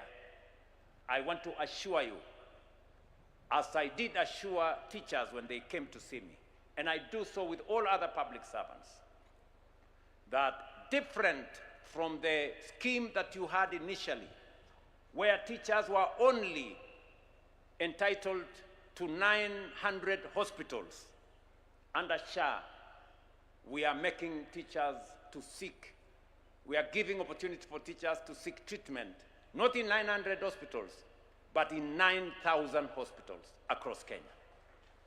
We are expanding their cover, and we want to make sure that you can have access to level 6 hospitals across Kenya, not just one level 6. Do not be distracted by the noise. Do not be swayed by screaming headlines or by the chorus of alarm from those who trade in the currency of fear. They can see what is happening because they live here, as we all do, but they cannot bring themselves to acknowledge the change, the progress, and the transformation, because to do so would strip meaning from the only narrative they perpetuate. Kenya is transforming. Kenya is changing right before our eyes. The noise may command attention, but it cannot, and it will never change reality. Because the true story of a nation is not told in sponsored headlines. It is written in the daily actions of citizens, like the 30.8 million Kenyans who have registered with SHA, and the thousands who continue to do so daily. Ladies and gentlemen, let me thank the Secretary General of KOTU, our elder, Brother Francis Atwoli, for his unwavering advocacy for the Kenyan worker and his consistent support for government programs such as affordable housing. The government values this partnership, and I want to take this opportunity to address some of the concerns raised on behalf of organized labor. On the first matter of deposit for affordable housing units that was raised with me, I am pleased to confirm that the commitment I made to KOTU last year has been delivered. The deposit required of application for allocation of an affordable housing unit has now come down from 10% to 5%. This applies to every salaried Kenyan, and the reduction has already been codified in our allocation framework. This deposit has been codified also in the affordable housing regulations, which were passed in 2025 and have since been applied. Second, on the engagement of workers in the allocation of housing units, every salaried worker by law is eligible and qualified for an affordable housing unit. We only have one rule: one ID, one home. There should never be a situation where one worker gets more than one house when other workers have never gotten a single house. This means you can only benefit once from this program. The pathway to ownership is straightforward. Register on Boma Yangu platform, select a preferred unit, complete the application, and you will be considered for allocation. Many of the Kenyans who have been allocated homes are themselves trade union members, civil servants, teachers, nurses, and disciplined officers. The system does not ask whether an applicant carries a union card before allocating a home. It only asks whether you are a Kenyan worker who has stepped forward to claim what is rightfully yours. I therefore invite KOTU and every affiliate union to actively mobilize their members to register on Boma Yangu and apply. The State Department for Housing and Urban Development stands ready to work with KOTU and all the other unions on a structured outreach to campaign and guide every interested worker through the application process. Where there are specific cases of workers who have applied and not been served, please bring them forward and we will resolve them. On the recognition of construction workers as skilled professionals, I agree entirely. And I am pleased to note that the framework the Secretary General has asked for is already in place and is delivering results. The National Industrial Training Authority certifies trade qualifications across the construction sector. The National Construction Authority accredits and registers contractors and skilled workers. And through our recognition of prior learning program, which we are running directly in the affordable housing program, we are formally certifying artisans whose skills were learned on the job. To date, more than 2,000 artisans have been certified through this program, including 180 women. These certifications open the door to formal contracts, higher wages, and the international labor markets the Secretary General has rightfully identified. Let me also confirm to the Secretary General of KOTU that I agree that outsourcing must equally be brought into the ambit of making sure that they treat workers fairly and remunerate them fairly, and that they too pay statutory government payments. On the right of workers enshrined in Article 41 of our Constitution, the right to fair labor practices, to organize and to bargain collectively, let me restate that these rights are not negotiable, and that this government will defend them without compromise. Every worker enjoys the full protection of our labor laws. And in close partnership with KOTU, the Federation of Kenya Employers, and the Ministry of Labor, we will ensure that these protections are not merely written in law, but they are consistently upheld and rigorously enforced in practice. Regarding healthcare, it is equally important to acknowledge that the concerns we have recently seen from teachers and other public servants arise not from the rejection of SHA, but from the transitional operational challenges, as has been stated by the Secretary General. In the early stages, measures introduced to safeguard the financial sustainability of the fund, such as temporary outpatient caps, created unintended friction. In some cases, this led to unacceptable practices by a few facilities, including demands for co-payments or even outright denial of service. However, let me assure all workers, especially teachers and public officials, that those challenges are being decisively addressed. The government has already withdrawn the restrictive tariff mechanisms and initiated a structured nationwide engagement with healthcare providers. These negotiations will culminate in updated agreements that guarantee a seamless zero co-payment. Let me say it again, zero co-payment, walk-in, walk-out experience for all teachers and public officers. I am equally pleased to inform our workers that following my directive to ratify the International Labour Organization Convention number 189 on decent work for domestic workers and ILO Convention number 190 on the elimination of violence and harassment in the world of work. The National Labour Board has completed the ratification process. The Ministry of Labour is now in the final stages of preparing the necessary instruments for submission to Cabinet in accordance with the Treaty Making and Ratification Act and other applicable frameworks. My assurance to you, Secretary General, and the Labour fraternity in Kenya is that as we go on the fast to Wajir to celebrate our Madaraka Day, we will have made sure that these instruments are in Parliament for final ratification.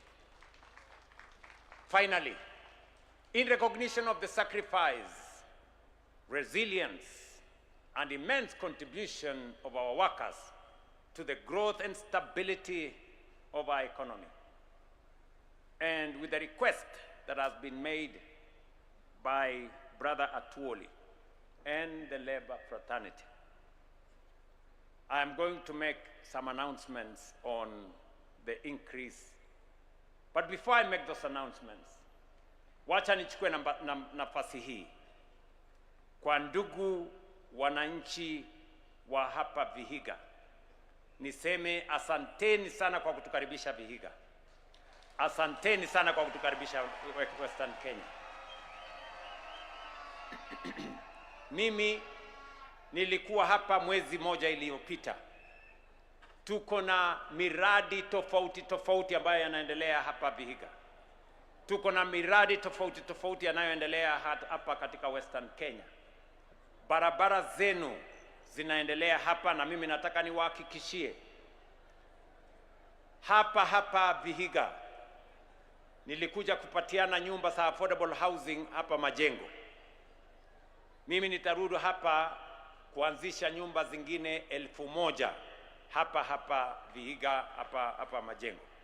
Nitarudi hapa kwenda Luanda, pale pia tunajenga nyumba 1000 pale Luanda. Hapa Sabatia pia tuko na nyumba 1000 ya watu wa Sabatia ambayo tutakuja kujenga. Na vile vile Hamisi, watu wa Hamisi hoye, pia Hamisi tumepanga mambo ya Hamisi na mbunge wenu Bwana Kimose, na tutakwenda pale kuhakikisha ya kwamba hakuna sehemu ya kaunti hii itakayoachwa nyuma. Mimi pia nataka niwahakikishie ya kwamba stadium yenu hapa Kidundu ilichelewa kidogo kwa sababu tulikuwa na watu pale, ilipasa tuwalipe ndio waweze kutupatia ardhi zaidi. I want to now state that we have paid everybody who we needed to pay. We have spent 90 million shillings to relocate the people who are there so that we can have space to build a modern stadium right here in Vihiga. Pia mimi nataka niwahakikishie ya kwamba kazi zile zingine zote ambazo tumekubaliana na viongozi wenu na watu hapa Vihiga sitasonga mbele. Na mimi nataka niwahakikishie kazi ambayo mimi niko nayo kama kiongozi wa taifa letu la Kenya ni kazi ama nafasi mbili niko nayo. Ya kwanza ni kusimamia transformation ya taifa letu la Kenya. Kuna mjadala mkubwa hapa Kenya ya mambo ya maendeleo katika taifa letu la Kenya, and it is a good conversation that we are having as a nation. We are having a conversation about transformation. Has it happened or has it not happened? That is the conversation we are having. Beautiful conversation. At least we are not having a conversation about ethnicities. We are not having a conversation about religion. We are not having a conversation about other things. We are having a conversation about the transformation of our nation. And I want to say this on this Labor Day. Kuna mahali katika Biblia pale kwa Mariko 10 na mstari wa 46 ikienda mbele. Kuna mtu anaitwa Bartimaeus. Bartimaeus alikuwa mtu kipofu. akaponywa. Alafu kukatokea mjadala mkubwa. Huyu mtu alikuwa kipofu kweli? Yule mwenye kumponya sijui ni wa kutoka wapi? Sijui nini, katokea mjadala mkubwa. Lakini yule Bartimaeus alisema, nyinyi mnaweza kuendelea na mjadala, lakini mimi Bartimaeus najua nilikuwa kipofu, lakini sasa naona. Na ndio mimi nataka niseme nikiwa hapa Vihiga, tunaweza kuwa na ripoti nyingi, tunaweza kuwa na headline nyingi, tunaweza kuwa na mjadala mkubwa mitandaoni na sehemu zingine, lakini bei ya mbolea ilikuwa 6,000, sasa ni 2,500. Tulikuwa na pengo kubwa ya walimu kuajiriwa, leo walimu 1,120 washaajiriwa. Hapa Vihiga kulikuwa na mjadala ya affordable housing, hatukuiona hata moja, lakini hapa Vihiga leo nimekuja nikapatiana funguo za affordable housing na zingine tunajenga. Hapa Vihiga hatukukuwa na soko iliyojengwa na serikali ya maana. Leo soko 10 zinajengwa Vihiga, zingine 6 siko katika mpango. Hapa Western Kenya kampuni zetu za sukari zilikuwa zimefungwa. Wakulima hawalikuwa wanalipwa baada ya mwaka moja. Wafanyikazi walikuwa hawalipwi, lakini leo kampuni zetu za sukari kutoka Nzoia kwenda Mumias, kwenda Chemelil, kwenda Muhoroni mpaka kule Soni, zote leo zinazaga miwa, zinalipa wakulima ndani ya wiki moja, zinalipa wafanyikazi wao. That is the reality. So we can have a conversation, we can have as many headlines as we want, but it will not change the reality. The reality is Kenya is changing.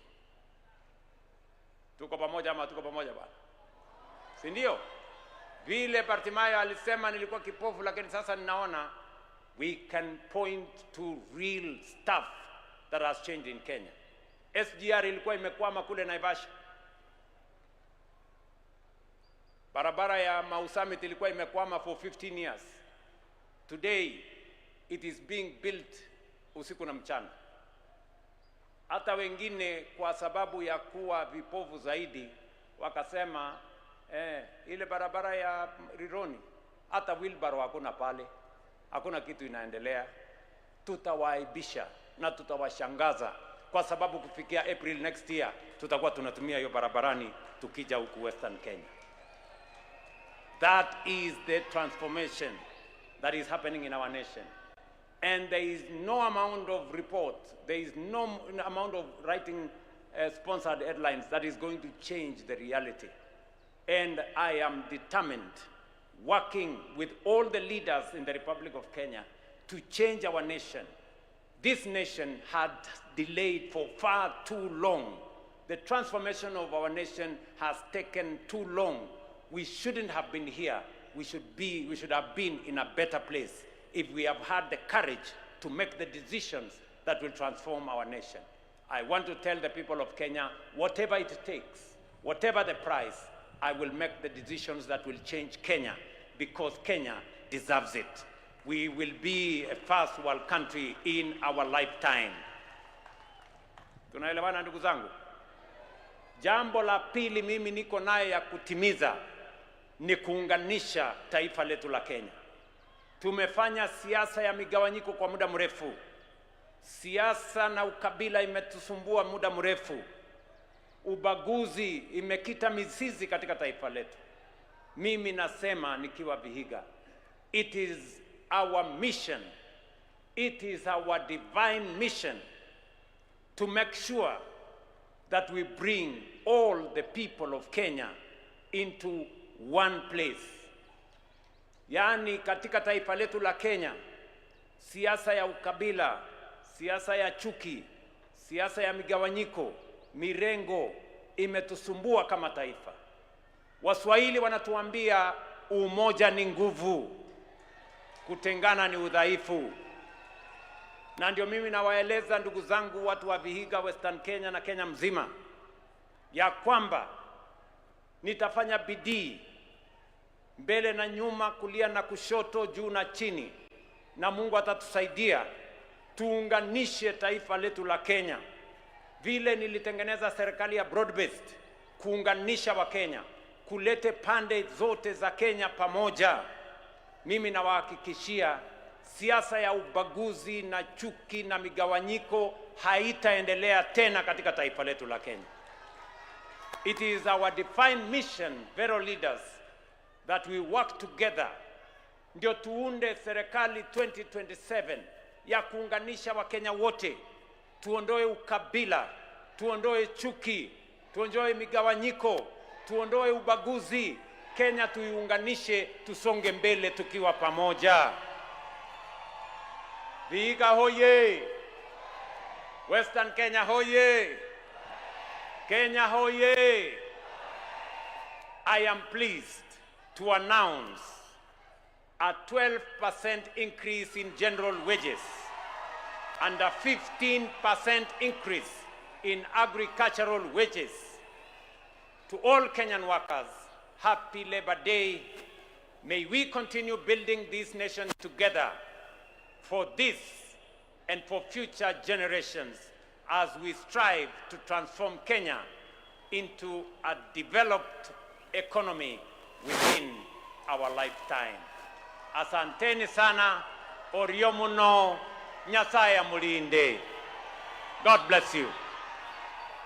Hebu tumpongeze rais kwa makofi tafadhali, na niombe tusimame wima tumalizie